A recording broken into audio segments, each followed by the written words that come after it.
நேற்று நைட்டு எனக்கு மனசு ஏதோ சரியில்லை. உனக்காக ஒரு லெட்டர் எழுதணும்னு தோணுச்சு. ஆமாம், உனக்காக தான். அதை நான் படிக்கிறேன். கண்ணை மூடி கேட்குறியா? அன்பு எழுதிக் கொள்வது.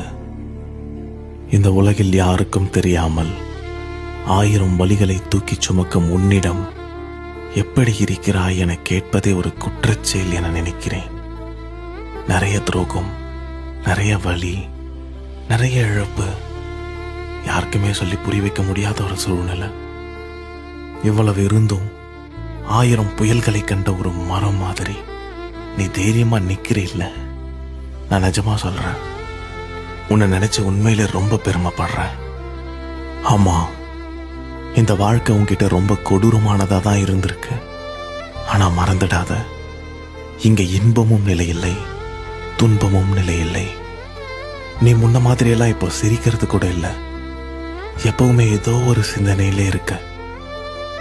எனக்கு உன்கிட்ட பிடிச்ச விஷயமே என்ன தெரியுமா? உள்ளுக்குள்ள உனக்கு 1000 வலிகள் இருந்தாலும் உன்னை சுத்தி இருக்கிறவங்களை நீ அவ்வளோ அன்பா, அவ்வளோ சந்தோஷமா பார்த்தப்ப.